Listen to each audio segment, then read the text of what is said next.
유월절이 되기 엿새 전에 예수님께서 다시 베다니에 들어가셨습니다. 베다니는 요한복음 11장에서 살펴본 것처럼 예수님께서 죽은 나사로를 살리신 곳이었죠. 그 놀라운 일을 경험하고 난 이후에 베다니에서 잔치가 열렸습니다. 2절을 보십시오. 거기서 예수를 위하여 잔치할새 마르다는 일을 하고 나사로는 예수와 함께 앉은 자 중에 있더라.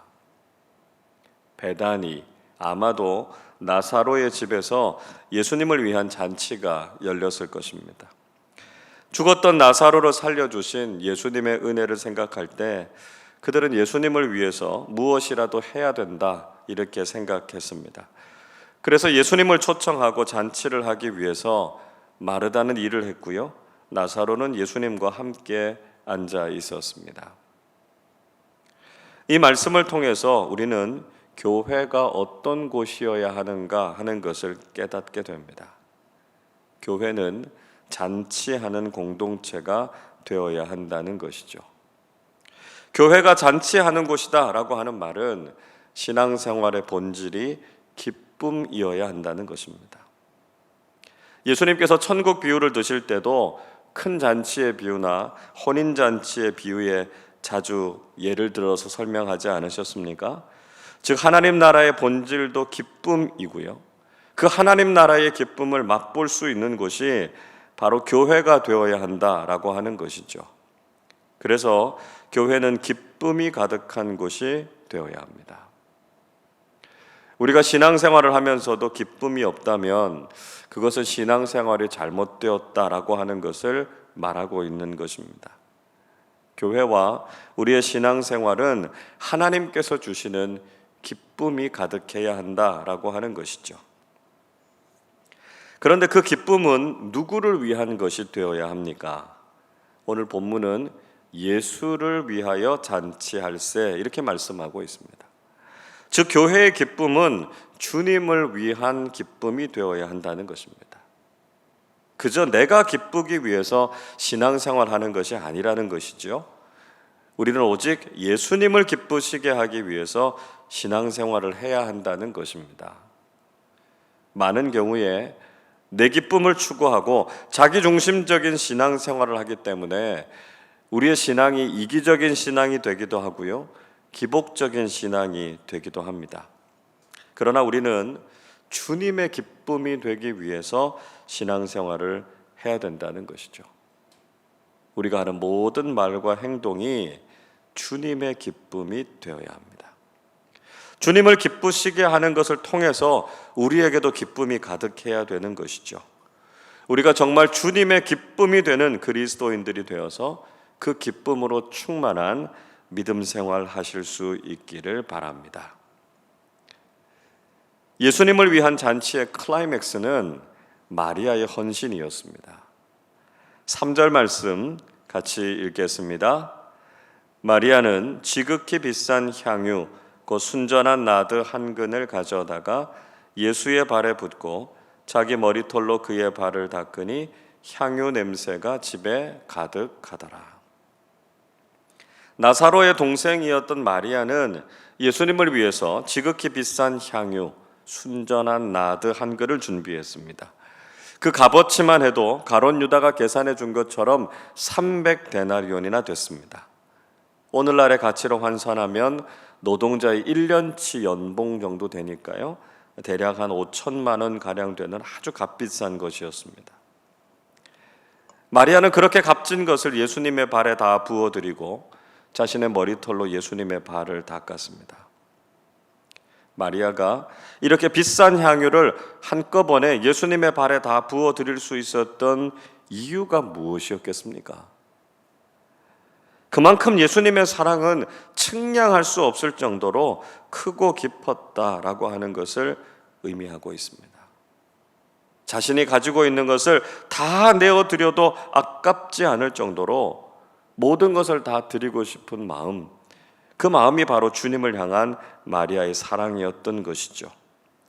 자, 그것도 부족해서 자신의 머리털로 예수님의 발을 닦아드렸습니다. 당시의 여인들에게 머리카락이라고 하는 것은 여인의 존귀함을 상징하는 것이었습니다. 그런데 그 머리털로 예수님의 발을 닦아드렸다라고 하는 것은 주님의 사랑이 얼마나 컸는지, 또 그에 대한 마리아의 사랑이 얼마나 컸는지를 우리에게 잘 보여주고 있습니다. 마리아가 드린 헌신을 통해서 그 집에는 향유 냄새가 가득하게 됐습니다. 한 사람의 헌신이 온 집안을 향기로 가득 채우게 된 것이죠. 이처럼 우리 아름다운 교회도 향기가 가득한 공동체가 되실 수 있기를 바랍니다. 우리 공동체에 신앙의 향기가 가득하게 되기 위해서 우리는 어떻게 해야 될까요? 다른 사람들을 향해서 헌신해야 된다, 이렇게 말할 필요가 없습니다. 마리아 한 사람의 헌신이 온 집안을 가득 채웠던 것처럼 지금 내가 주님께 헌신하면 우리 공동체는 향기가 가득한 공동체가 될 수 있다는 것이죠.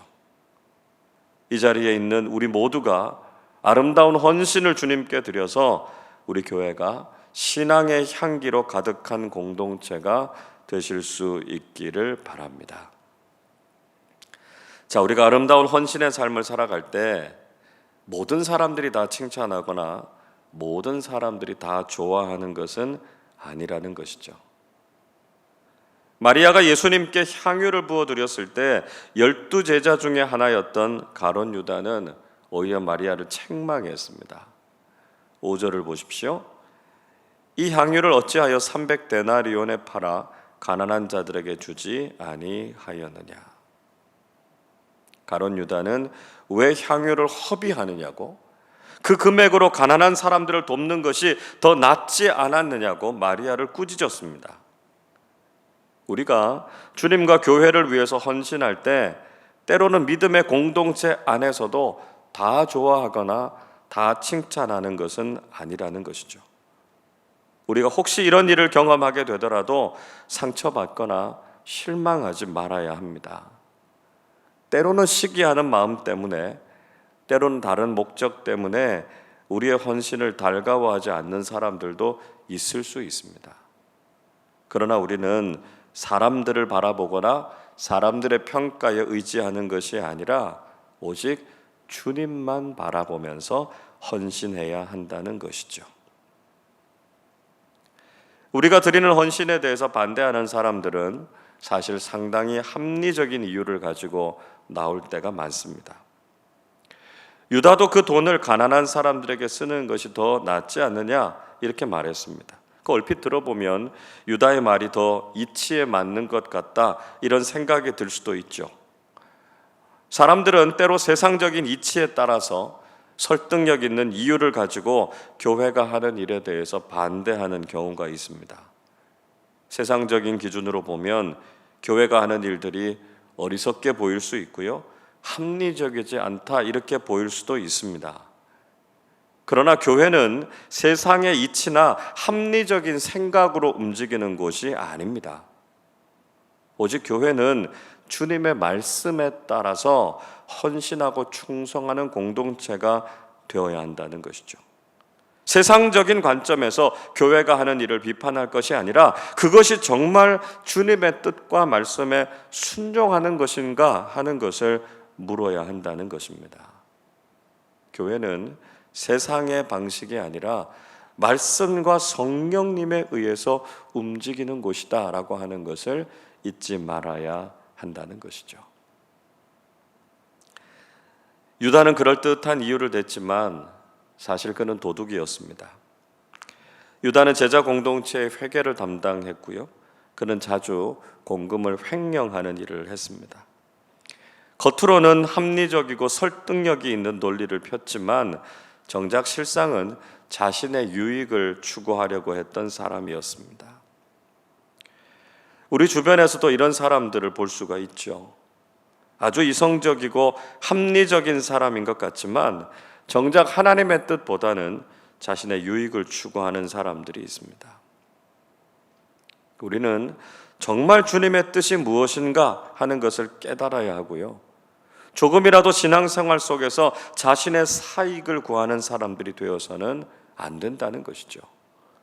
나의 유익과 주장이 아니라 주님께서 원하시는 것이 무엇인가, 주님께서 기뻐하시는 것이 무엇인가를 묻는 사람들이 되실 수 있기를 바랍니다. 예수님께서는 마리아의 헌신이 어떤 의미를 가지고 있는가 하는 것을 가르쳐 주셨습니다. 7절 말씀 같이 읽어보겠습니다. 예수께서 이르시되 그를 가만두어 나의 장례할 날을 위하여 그것을 간직하게 하라. 예수님께서는 마리아가 하는 대로 가만히 두라는 것이죠. 그것이 예수님의 장례를 준비하는 것이고 그렇게 할 수 있도록 내버려 두라 이렇게 말씀하십니다. 8절에서 예수님께서는 가난한 사람들은 항상 주변에 있기 때문에 언제든지 마음만 먹으면 가난한 사람들은 도울 수 있다 이렇게 말씀하셨습니다. 그러나 이제 곧 예수님께서는 십자가에서 돌아가실 것이기 때문에 이 기회를 놓치면 다시 주님께 헌신할 수가 없다는 것이죠. 자, 이 말씀은 헌신의 기회가 있을 때 놓치지 말고 헌신하라는 것입니다. 여러분, 우리가 주님을 위해서 헌신할 수 있는 기회가 항상 있는 것이 아닙니다. 물질도 건강도 시간도 기회도 우리에게 늘 있는 것이 아니라는 것이죠. 우리에게 기회가 주어졌을 때 그 기회를 놓치지 말고 우리는 주님께 순종하고 헌신하는 사람들이 되어야 한다는 것입니다. 사실 마리아는 자신이 부어드리는 향유가 예수님의 장례를 준비하는 것인지를 몰랐습니다. 예수님께서 그렇게 말씀하신 후에야 그 의미를 알게 된 것이죠. 며칠 후에 예수님께서 십자가에 달려 돌아가셨을 때 비로소 마리아와 제자들은 예수님께서 하신 말씀의 의미를 깨달았을 것입니다. 그리고 마리아는 예수님의 죽으심을 미리 알고 그것을 준비했던 아주 특별한 헌신의 사람이 되었습니다. 예수님께서는 우리의 헌신에 특별한 의미를 부여해 주십니다. 우리는 지금 우리가 하고 있는 일이 얼마나 소중한 일인지, 그것이 어떤 의미가 있는지 잘 모를 때가 있습니다. 그러나 예수님께서는 우리가 드린 헌신을 기억하시고 그 헌신에 소중한 의미를 부여해 주신다는 것이죠. 지금 우리가 주님께 드리는 이 헌신이 어떤 의미인지 다 알지 못할지라도 주님을 사랑하는 마음으로 사랑하는 주님을 위해서 기꺼이 헌신하는 삶을 사실 수 있기를 바랍니다. 그 귀한 헌신을 통해서 주님께서 기억하시고 칭찬하시는 아름다운 믿음의 사람들이 되시기를 주님의 이름으로 축원합니다. 기도하겠습니다. 우리를 너무나 사랑하셔서 구원과 영생의 은혜를 베풀어 주신 하나님 아버지, 감사와 찬양을 드립니다. 예수님께서 베풀어 주신 은혜가 너무 크고 감사해서 주님을 위해서 잔치를 연 나사로의 가족들처럼 우리 아름다운 교회가 날마다 주님을 위해서 기쁨의 잔치를 여는 복된 믿음의 공동체가 되게 하여 주시옵소서. 마리아가 부어드린 향유를 통해서 온 집안에 향기가 가득했던 것처럼 이 자리에 있는 우리 한 사람 한 사람이 하나님께 귀한 헌신을 드려서 우리 공동체가 신앙의 향기로 가득하게 해 주옵소서. 우리가 가진 인간적인 생각을 앞세우지 않게 하시고 주님의 말씀에 순종해서 헌신하게 하시며 그 헌신을 기뻐 받으시고 그 헌신을 소중히 여기시는 주님의 칭찬과 인정을 받는 믿음의 사람들 다 되게 하여 주시옵소서. 이번 한 달 우리 아름다운 교회가 함께 교회를 세우는 마음으로 사역에 헌신할 일꾼들을 찾고 있습니다. 모든 교우들이 1인 1사역에 헌신해서 믿음의 향기로 우리 공동체와 세상을 가득 채우는 믿음의 사람들 되게 하여 주옵소서.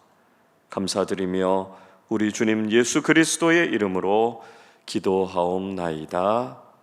아멘.